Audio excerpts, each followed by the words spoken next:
चंद्रपुर की प्रसिद्ध महाकाली यात्रा की घट स्थापना के साथ शुभारंभ हो चुका है। ये भव्य यात्रा चैत्र शुद्ध षष्ठी से वैशाख पूर्णिमा तक चलती है। अगले एक महीने में महाराष्ट्र सहित पड़ोस के 4 राज्यों से लाखों भक्त देवी महाकाली के दर्शन के लिए चंद्रपुर पहुंचेंगे। इस यात्रा के पहले ही दिन मंदिर परिसर में भारी भीड़ देखी गई। खास तौर पर मराठवाड़ा से बड़ी संख्या में श्रद्धालु दर्शन के लिए पहुंचे। नाचते गाते भक्तों ने मंदिर परिसर को भव्य बना दिया। इस यात्रा के मद्देनजर महानगर पालिका और जिला प्रशासन ने मंदिर परिसर में पेयजल, छायादार मंडप, स्वास्थ्य सुविधाएं और ठहरने की व्यवस्था की है ताकि श्रद्धालुओं को किसी प्रकार की असुविधा न हो। इसके लिए मंदिर प्रशासन भी पूरी तरह सतर्क है। मंदिर में घट स्थापना और महाआरती के साथ दर्शन प्रारंभ हुआ। महाकाली देवस्थान के पुजारी सुनील महाकाले ने बताया कि इस यात्रा के दौरान देवी की विशेष पूजा की जाती है और हर दिन हजारों श्रद्धालु दर्शन के लिए आते हैं।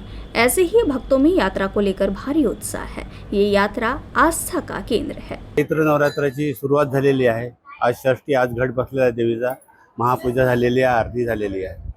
त्याचप्रमाणे या ठिकाणी मराठवाडा, आंध्र जलगतचे लोक मराठवाड्यात जास्ती भाव प्रमाणात येतात।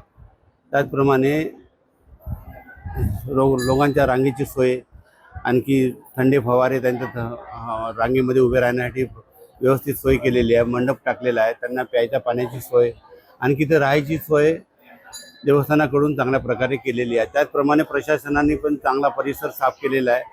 त्यावेळी जास्ती परिसर यात्रेमध्ये वापरता येईल। त्याचप्रमाणे आखरी नवरात्राचा आखरी दिवस म्हटलं तर चैत्र पौर्णिमा हनुमान जयंतीला आपला महाअभिषेक होता, त्यानंतर आरती होते, त्यानंतर घट उठते, अशी या नवरात्राची समाप्ती होते। माझं नाव पूजा योगेश बनसोडे आहे। मी मुंबईमधून येते माईच्या दर्शनासाठी। आम्ही खूप म्हणजे लहानपणापासून येतो, आमच्या आई वडिलांपासून येतो आम्ही, आणि इथं आम्हाला खूप श्रद्धा भेटते त्याच्यामध्ये। आणि माईची जी श्रद्धा आहे आमच्या पाठीमागं खूप चांगली आहे। त्याच्यामध्ये माई एकदम द्रुपद माईच्या याच्यामध्ये म्हणजे कुणाला अनुभव होणार नाही, पण जिथं जे पण मागेल ते माई देते म्हणजे कशी पण काय पण करून देते। माय आहे म्हणून आमचं सर्व चांगलं आहे। म्हणून आम्ही मुंबईवरून हर वर्षी म्हणजे वर्षातून 2दा 3दा तरी आमच्या इथं चक्रा असतातच माईच्या याला दर्शन घ्यायला।